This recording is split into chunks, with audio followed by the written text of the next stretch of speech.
Hello दोस्तों। Advance math में अभी मेंसुरेशन का हमने 2D वाला पार्ट कंप्लीट किया है। अब स्टार्ट करेंगे 3D को। तो मैं पहले यही कहना चाहूँगा कि जिसने 2D की नई वीडियो नहीं देखी है तो पहले 2D की वीडियो देखें। एटलीस्ट फर्स्ट वाली वीडियो तो सभी लोग देखे ही देखे हैं। फिर सेकंड थर्ड फोर्थ मतलब क्वेश्चन प्रैक्टिस करवाइए, उनको देखें। इसके बाद ही 3D पे आएँ। फर्स्ट वीडियो को देखने के बाद, इसकी फर्स्ट वीडियो देखने के बाद पहले 3D को तभी देखेंगे तो ही समझ में आएगी, अदरवाइज आपको याद करना पड़ेगा, रटना पड़ेगा।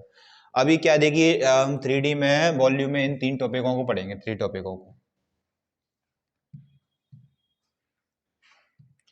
इसमें 3 टॉपिक पढ़ेंगे। ये 3D में ये वाले टॉपिक पढ़ेंगे: क्यूब, घन, क्यूबॉइड घनाभ,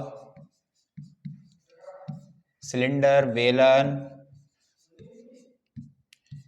शंकु कोन, स्फीयर गोला, ये अर्धगोला, इसके बाद प्रिज्म और पिरामिड। ये पूरे टॉपिक हैं 3D के, तभी समझ में आएंगे जब आपको 2D अच्छे से आती है, समझ के करना है तो। और रटने वाली बात है तो फिर फॉर्मूला रटना है। लेकिन अगर आपको 2D अच्छे से पढ़ी है तो सिंगल फॉर्मूला आपको याद नहीं करना पड़ेगा। तो इसमें सबसे पहले स्टार्ट करते हैं हम क्यूब को, घन को। तो घन को स्टार्ट करने से पहले देखेंगे, किसी भी टॉपिक के लिए बेसिक कंसेप्ट होता है कर्व सरफेस एरिया। चाहे घन हो, घनाभ हो, बेलन, शंकु, क्यूब, क्यूबॉइड, मतलब कोई सा भी शेप हो, तो कर्व सरफेस एरिया हमें निकालना है। वक्र पृष्ठ का क्षेत्रफल, वक्र पृष्ठ किसी का भी निकालना है तो ये होता है base perimeter into height. Base perimeter में अगर हाइट से मल्टीप्लाई कर दें, आधारीय परिमाप इनटू ऊंचाई, आधारीय परिमाप इंटू ऊंचाई। अगर आधारीय परिमाप में ऊंचाई से मल्टीप्लाई कर दूंगा तो क्या निकल जाएगा उसका? वक्र पृष्ठ। किसी भी शेप की बात कर रहा हूं मैं, सारे फॉर्मूले की। अब उसका हमें किसी का भी वॉल्यूम निकालना है, आयतन निकालना है, तो आयतन होता है बेस एरिया इंटू हाइट। तो आधारीय क्षेत्रफल इंटू ऊंचाई। अब इसको हम डिस्कस करते हैं एक एक करके, सभी को पर्टिकुलर मतलब कौन में अलग पढ़ेंगे, सब में पढ़ेंगे अलग अलग। तो सबसे पहले स्टार्ट कर रहे हैं क्यूब को, घन को। देखिए, क्यूब में आपको मालूम है इसकी सभी साइडें इक्वल होती हैं। ए सभी साइडें इक्वल होंगी इसकी। अगर मैंने साइड को ए मान लिया तो इसके अगर उसकी बात करें, जिस ये भी ए होगी, ये भी होगी। अब हम सी एस ए की बात कर रहे हैं। वक्र पृष्ठ की जगह, कर्व सरफेस की जगह सी एस ए लिखेंगे। यहाँ से आगे क्वेश्चन भी प्रैक्टिस करेंगे उनमें सी एस ए। तो सी एस ए की बात करें इसके, तो मैंने अभी बताया था किसी का भी सी एस ए निकालना है तो बेस पेरीमीटर इनटू हाइट। तो बताइए, अगर इसके बेस में कौन सा वाला शेप है? आपने 2D में मैंने आपको पढ़ाया था, स्क्वायर को पढ़ाया था। स्क्वायर के ऊपर स्क्वायर, स्क्वायर के ऊपर रखते जाइए, आपको क्या मिल जाएगा? क्यूब मिल जाएगा। तो इसका बेस कैसे शेप का है? स्क्वायर के शेप। इसकी पेरीमीटर क्या होती है आप सबको मालूम है? 4a। और इसकी हाइट भी कितनी है? a है। तो इसमें 4a में आधारीय परिमाप इंटू ऊंचाई मल्टीप्लाई कर दिया तो क्या आ गया? 4a square. अभी तक आप इसको रटते आए हो कि इसका वक्र पृष्ठ का क्षेत्रफल क्या होता है? 4a square. तो आगे से इसको रटने की जरूरत नहीं है। चलिए देखिए, नेक्स्ट देखते हैं इसका। TSA, टोटल सरफेस एरिया, कुल पृष्ठ क्षेत्रफल क्या होगा? वक्र पृष्ठ का मतलब क्या होता है? उसके चारों साइडों का निकल रहा है। अभी इसमें हम इसका बेस का एरिया और ऊपर वाले बेस का एरिया और ऐड कर देंगे तो टोटल सरफेस एरिया आ जाएगा। तो 4a स्क्वायर तो रहेगा ही रहेगा, प्लस इसमें क्या और ऐड कर देंगे? नीचे वाले इसका एरिया क्या आएगा? नीचे क्या है? स्क्वायर, ऊपर भी क्या है? स्क्वायर। तो स्क्वायर का एरिया मैंने आपको बताया था, वर्ग का क्षेत्रफल a स्क्वायर होता है। तो ऊपर नीचे दोनों जगह 2a स्क्वायर हो गया, तो ये क्या आ गया? 6a square. आप इसको रटते आए हो अभी तक कि घन का संपूर्ण पृष्ठ का क्षेत्रफल होता है 6a स्क्वायर। अब इसके वॉल्यूम की बात करते हैं, आयतन, इसको v से डिनोट करेंगे आगे से। वॉल्यूम क्या होगा? मैंने आपको बताया अभी, आधारीय क्षेत्रफल, आधार में क्या है? वर्ग, वर्ग का क्षेत्रफल क्या होता है? a square. आधारीय क्षेत्रफल इंटू ऊंचाई, इसकी हाइट कितनी है? ऊंचाई a है। तो आधारीय क्षेत्रफल में अगर ऊंचाई से मल्टीप्लाई कर दूं तो क्या बन जाएगा? इसका आयतन a क्यूब बन गया। तो इसका वॉल्यूम आप अभी रटा था आपने अभी तक कि इसका आयतन होता है, क्या होता है? a क्यूब होता है। किसका? क्यूब का। बताइए, क्यूब में इतनी बात क्लियर है क्या? एक और होता है इसमें डायगोनल, विकर्ण बोलते हैं इसको, d से डिनोट करते हैं। तो उसकी वैल्यू होती है a√3। इसका डायगोनल होता है, स्क्वायर का डायगोनल क्या हो रहा था, ए रूट 2 था स्क्वायर का डायगोनल, और इसका क्यूब का हो जाएगा ए रूट 3 हो जाएगा। डायगोनल क्या होगा इसमें देखिए, इस वाले कॉर्नर को, इस वाले वर्टेक्स को अगर मैं इस वाले वर्टेक्स से ज्वाइन कर दूं तो ये होता है डायगोनल। और इसका मतलब क्वेश्चन कैसे पूछा जाएगा, क्वेश्चन पूछा जाएगा एक घन के अंदर रखे जा सकने वाले बड़ी बड़ी छड़ की लंबाई, बड़ी से बड़ी छड़ की लंबाई, लट्ठे की लंबाई या फिर डंडे की लंबाई, कुछ भी पूछेगा तो वो डायगोनल ही होता है। तो इसमें ए रूट 3 साइड आपको गिवन रहेगी, इसमें वैल्यू पुट कर देंगे आ जाएगा। ये सारे कंसेप्ट थे क्यूब के, इसमें कोई समस्या नहीं होगी। देखिए अब नेक्स्ट देखते हैं। अब देखेंगे क्यूबॉइड में घनाभ।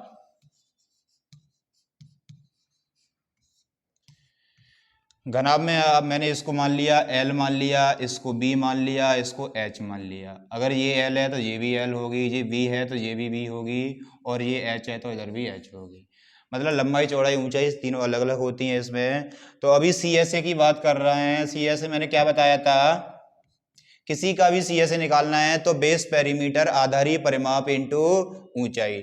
आधार में क्या है इसके, आयताकार, जैसे वर्ग से बनता है आपका घन और आयत से बनता है आपका घनाभ क्यूबॉइड। तो देखिए आयत की परिमाप क्या होती है आप सबको मालूम है, नहीं मालूम है तो फर्स्ट वीडियो देखें इसकी मेंसुरेशन वाली, उसमें सब डिस्कस किया है। आयत की परिमाप होगी 2 इंटू एल प्लस बी, और इसकी हाइट क्या है h। तो इसका वक्र पृष्ठ का क्षेत्रफल कर्व सरफेस एरिया क्या होता है क्यूबॉइड का, 2 into l plus b into h. अब इसके टोटल सरफेस एरिया की बात करेंगे TSA। तो वक्र पृष्ठ तो रहेगा ही रहेगा, 2 इंटू एल प्लस बी, ये तो रहेगा ही रहेगा। इसमें क्या और ऐड हो जाएगा, नीचे वाले बेस का ऊपर वाली छत का दोनों ऐड हो जाएगा। नीचे बेस कैसा शेप का था, आयत के शेप का, तो आयत का क्षेत्रफल क्या होता है एल इंटू बी। ऊपर भी आयत का आयत रहेगा तो उसका क्षेत्रफल एल इंटू बी, तो 2L इंटू बी हो जाएगा। तो इसने आपने इस फॉर्मेट में नहीं देखा होगा, इसमें रखेंगे तब भी आंसर आएगा, लेकिन आपने इस फॉर्मेट में देखा है। देखिए इसका मल्टीप्लाई करेंगे इसमें 2LH और 2BH, तो सबसे पहले मैंने इसको लिख दिया, 2 कॉमन ले लिया, 2LB प्लस BH, इसमें से आ गया कॉमन 2 प्लस HL। आपने इस तरीके से लिखा हुआ देखा होगा कि इसका घनाभ का संपूर्ण पृष्ठ होता है 2 into LB plus BH plus HL, वो यहीं से बना है। आप इसमें वैल्यू पुट करोगे तब भी सेम आंसर आएगा। इसके वॉल्यूम की बात करते हैं। वॉल्यूम होता है इसका, किसी का भी वॉल्यूम क्या बताया था, बेस एरिया इंटू हाइट, आधारीय क्षेत्रफल इंटू ऊंचाई। आधार में आयत है, आयत का क्षेत्रफल होता है L इंटू बी, इसकी हाइट भी कितनी है H, तो L into b into H इसका आयतन हो जाएगा। इजी है, याद हो गया होगा। चलिए देखिए याद करनी नहीं है, मतलब आपको निकालना सीखना है। अब इसमें एक डायगोनल होता है विकर्ण, जैसे उसमें था आयत का विकर्ण क्या हो रहा था, आयत बढ़ा था जब हमने रेक्टेंगल, उसका था under root l square plus b square, इसमें एच स्क्वायर और आ जाएगा, l square plus b square plus h square. ये वही वाली बात हुई कि इसमें रखी जा सकने वाले बड़े से बड़े बांस की लंबाई, डंडे की लंबाई, छड़ की लंबाई, तो वो क्या निकालते हैं, डायगोनल निकालते हैं। आपको एल वी एच तीनों गिवन होंगे, उसमें आप वैल्यू पुट करके निकाल सकते हो। ये था आपके घनाभ के बारे में। अब देखिए नेक्स्ट सिलेंडर, बेलन। बेलन को देखते हैं।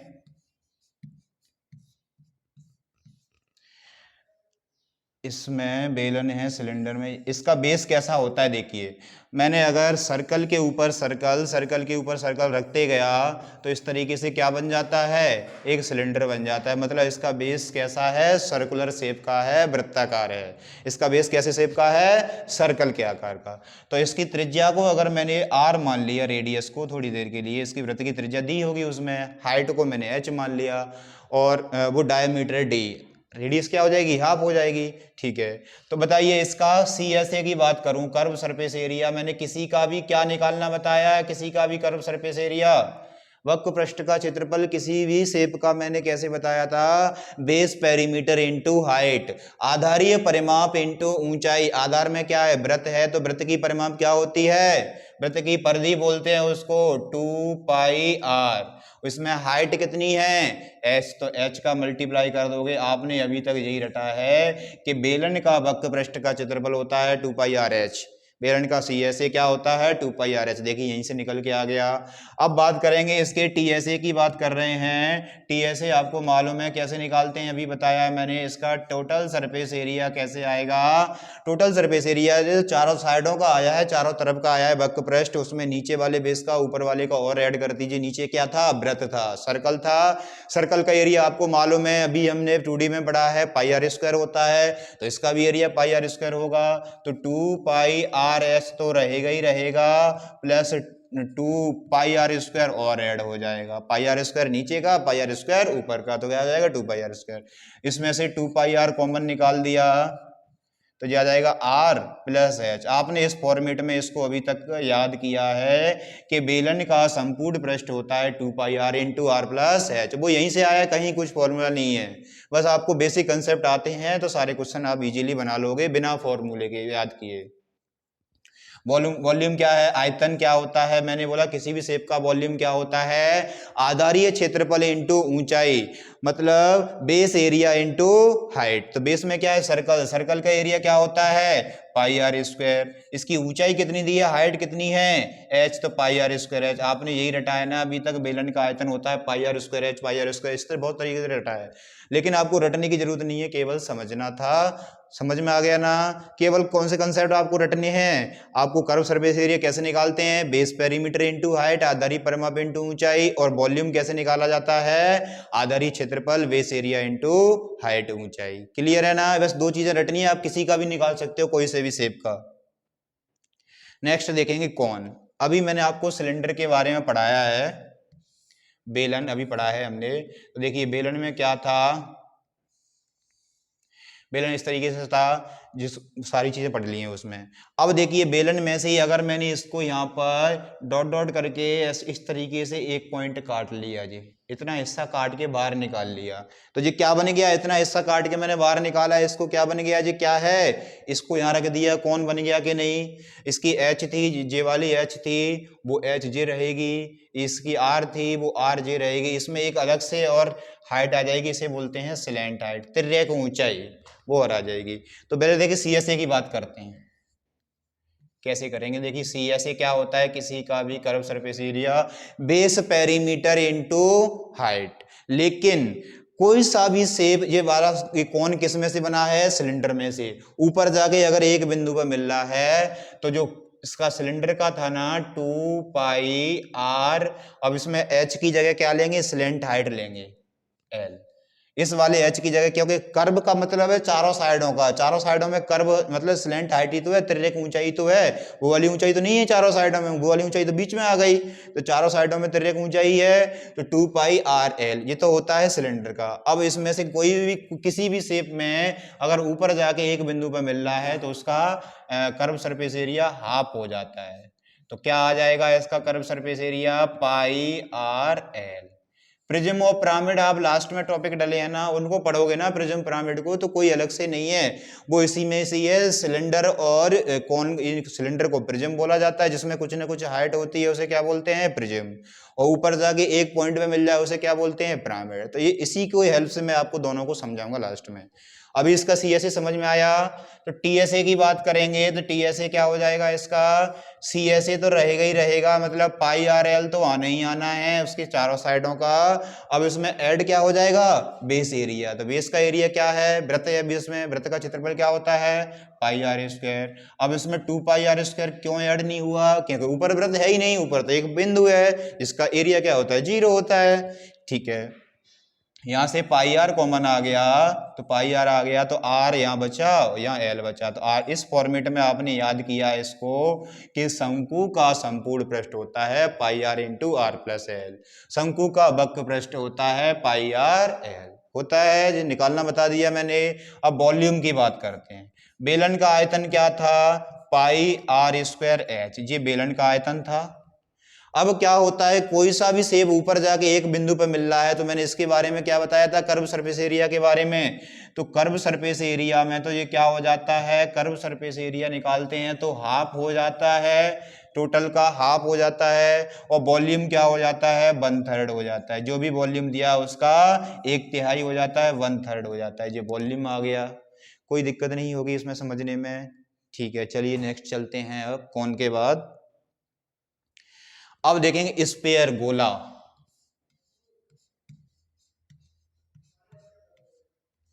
गोले की बात कर रहे हैं। देखिए ये वाला मैंने आपको बना दिया एक कोन। इसको मत देखिए अभी, इसको देखिए एक हिस्सा, ये कौन है, ये भी एक कौन है, ये भी एक कौन है,